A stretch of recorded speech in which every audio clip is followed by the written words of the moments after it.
Jesus het nie maar net sommer impulsief besluit hy wil nou aarde toe kom nie.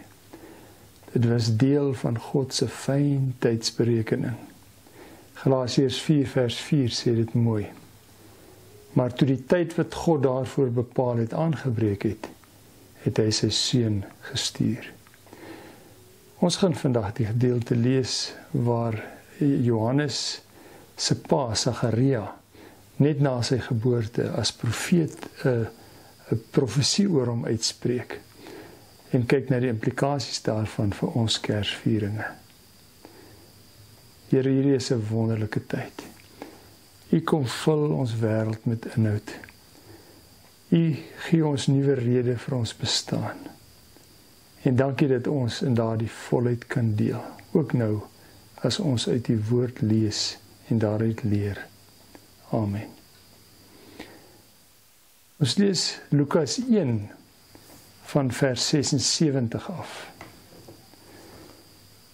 En jy, kindjie, 'n profeet van die Allerhoogste sal jy genoem word, want jy sal voor die Here uitgaan om sy pad gereed te maak, om kennis van verlossing aan sy volk mee te deel. Verlossing deur vergifnis van hulle sondes, danksy die genadige ontferming van ons God. Soos die môrester sal hy opgaan en uit die hoogte op ons afstraal, om lig te bring aan die wat in duisternis en in die skaduwee van die dood lewe, om ons voetstappe te rig op die pad van vrede. Die kindjie het opgegroei en sterk geword.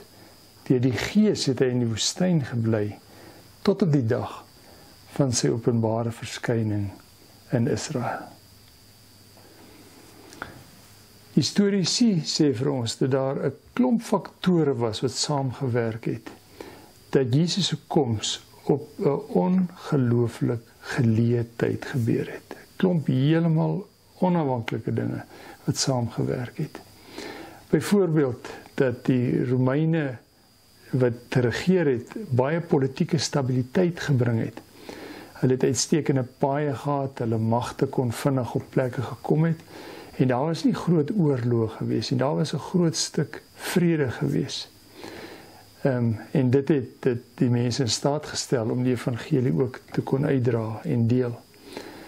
Verder was daar die gemeenskaplike wêreldtaal. Net voor die Romeine het die Grieke regeer, en hulle het die vermoë gehad ontwikkel om hulle taal vir almal te gee en almal dit te laat gebruik. So daar was een taal gewees wat almal kon gebruik, en dit was ook die taal waaraan die Nuwe Testament na ons toe gekom het. Verder was daar die Joodse verwagting van 'n Messias. Die Jode het heeltyd gesê, daar gaan iemand kom en hy gaan alles verander. Hy gaan vrede bring wat vir altyd gaan. So daar was die verwagting dat iets kan gebeur. Verder weens die politiek van daardie tyd was die Jode versprei uit hulle land uit. Daar was in Jerusalem 'n geweldige oorname deur die Romeine, en hulle het die Jode die wêreld vol gestuur, met die gevolg dat oral in die wêreld daar Joodse sinagoges was. En dit het beteken as die evangelie uitgedra word, dat hulle net onmiddellik na die Joodse sinagoge gaan en die Ou Testament begin preek uit die Ou Testament, die profesieë wys, en dan onmiddellik het die mense dit gesnap en kon die evangelie so versprei. Verder het die Romeine, ten spyte van hulle verhewe vermoë om te redeneer en slim wysgeere te hê, was daar 'n leegheid by mense gewees. Daar was nie 'n sin vir hulle bestaan nie. En dit het die Here vir hulle kom gee. En al hierdie dinge het saamgewerk dat Jesus toe op daardie tyd kom 'n geweldige impak gehad het, ver bo wat ons logies kan verklaar.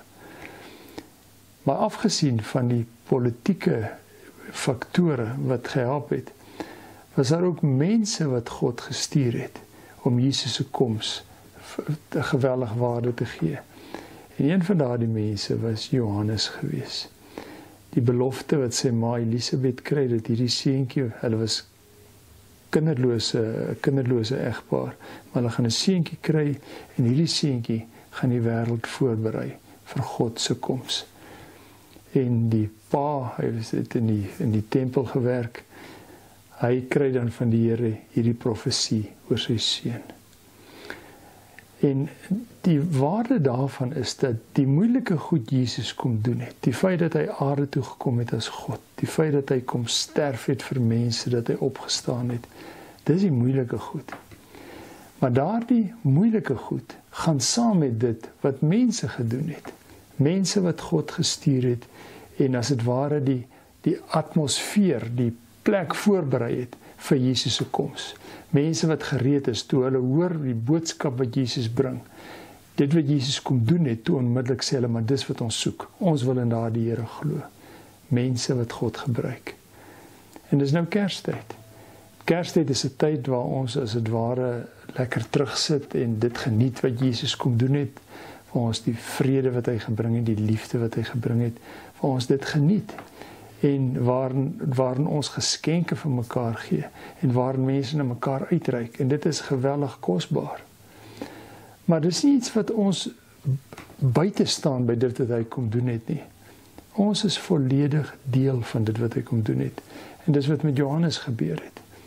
Van Johannes gesê dat hy mense sou voorberei sodat wanneer hulle van die kind hoor, hulle onmiddellik gaan reageer op daardie kind en onmiddellik dit hulle eie gaan maak.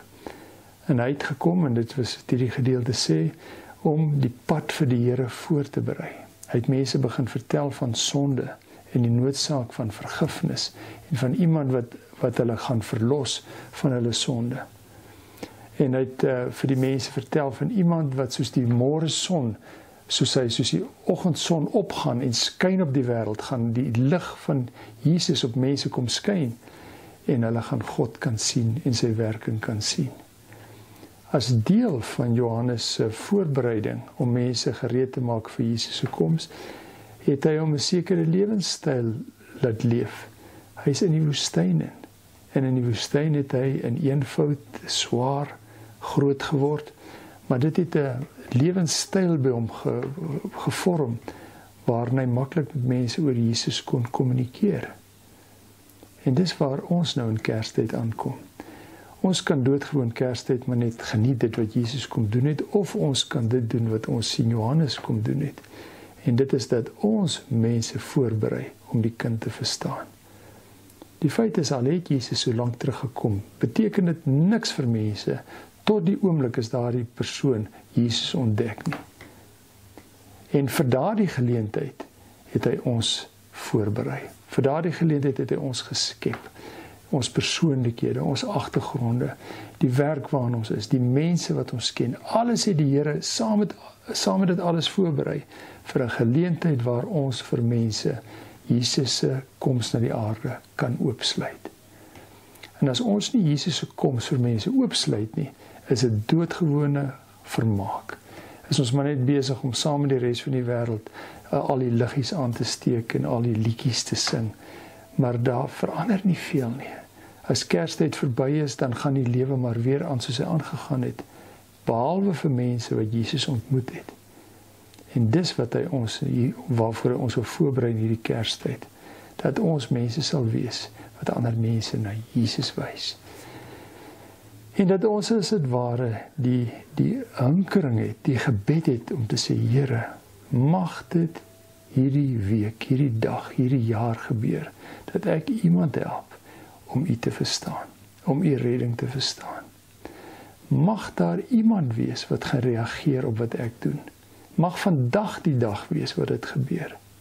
En of dit gebeur of nie, maar elke dag het ek daardie verwagting, dat ek soos Johannes, Jesus se koms vir mense 'n werklikheid gaan maak. En dan lyk ons Kerswense anders. As ons dan sê 'n geseënde Kersfees, dan bedoel ons daarmee, ek wens dat al die seën van dit wat Jesus vir jou verdien het, deur my lewe ook by jou ingedra sal word. Ons het geweldige seën verwagtinge van hierdie seënwense en mag die Here ons gebruik.